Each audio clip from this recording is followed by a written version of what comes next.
Hello students, study রুমে তোমাদের সকলকেই স্বাগতম।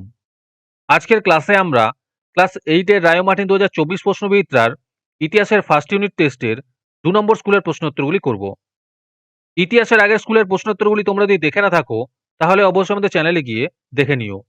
নিচে ডিসক্রিপশনে লিংক আমি দিয়ে রাখলাম। আর তোমরা যদি আমাদের চ্যানেলে নতুন হয়ে থাকো তাহলে চ্যানেলটিকে সাবস্ক্রাইব করে পাশে থাকা বেল আইকনটি অলে প্রেস করে রেখো। তাহলে পরে ক্লাসের ভিডিওগুলি আমি আপলোড করলেই তোমাদের কাছে নোটিফিকেশন পৌঁছে যাবে। তাহলে শুরু করা যাক। প্রথমে আছে সঠিক উত্তরটি নির্বাচন করো। ১ নম্বর প্রশ্ন হলো ৭৬ মন্বন্তর হয়েছিল, এর উত্তর হবে ১১৭৬ বঙ্গাব্দে। ২ নম্বর প্রশ্ন হলো স্বেচ্ছায় অধীনতামূলক মিত্রতা নীতি মেনে নিয়েছিলেন, এর উত্তর হবে নিজাম। ৩ নম্বর প্রশ্ন হলো সত্ত্ব বিলোপ নীতি প্রবর্তন করেন, এর উত্তর হবে লর্ড ডালহৌসি। আজকের ক্লাসের পিডিএফটি নেওয়ার জন্য তোমরা আমাদের হোয়াটসঅ্যাপ নাম্বার 7501121499 এ যোগাযোগ করতে পারো। এরপরে আছে একটি বাক্যে উত্তর দাও।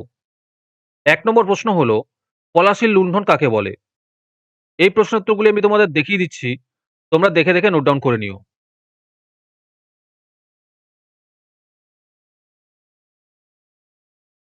২ নম্বর প্রশ্ন হলো কে এশিয়াটিক সোসাইটি প্রতিষ্ঠা করেন? এর উত্তর হবে উইলিয়াম জোন্স।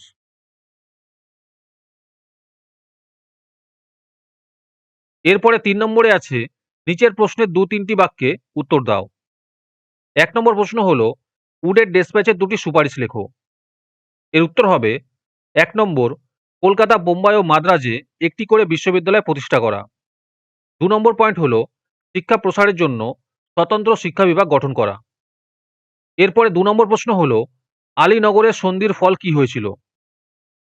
এই প্রশ্নের উত্তরগুলি তোমরা দেখে দেখে লিখে নিও।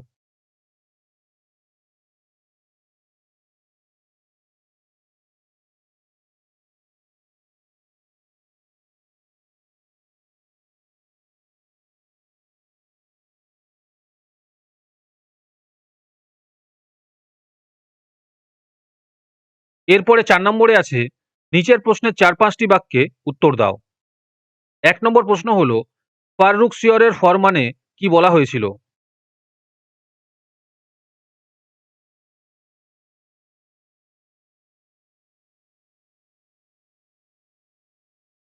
২ নম্বর প্রশ্ন হলো দ্বৈত শাসন ব্যবস্থা বলতে কি বোঝো?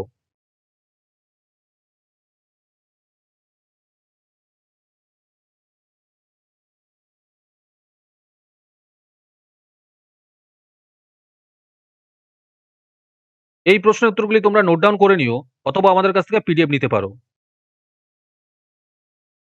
এরপরে ৫ নম্বরে আছে নিচের প্রশ্নের ৮-১০টি বাক্যে উত্তর দাও। ১ নম্বর প্রশ্ন হলো পলাশীর যুদ্ধের কারণগুলি লেখো।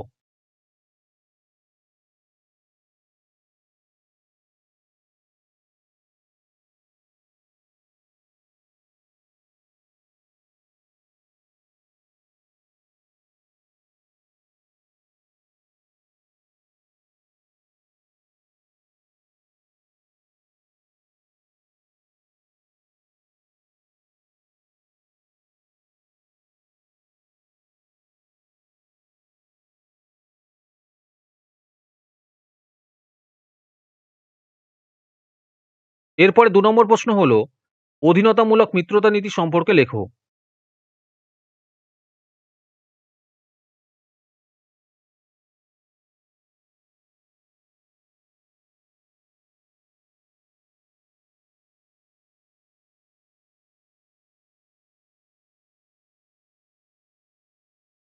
৩ নম্বর প্রশ্ন হলো বক্সারের যুদ্ধের পটভূমি আলোচনা করো।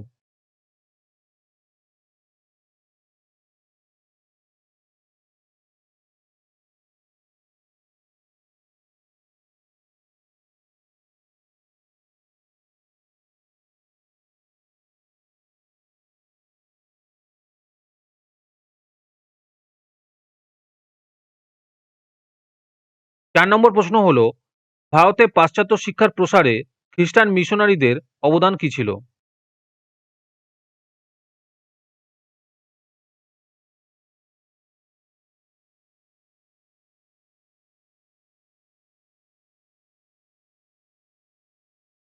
আজকের ক্লাসের ভিডিও তোমাদের ভালো লেগে থাকলে অবশ্যই একটি লাইক করে দিও। পরের স্কুলগুলির প্রশ্নোত্তরের ভিডিও তাড়াতাড়ি পেতে চ্যানেলটিকে অবশ্যই সাবস্ক্রাইব করে রেখো। তাহলে দেখা হচ্ছে পরের ক্লাসে।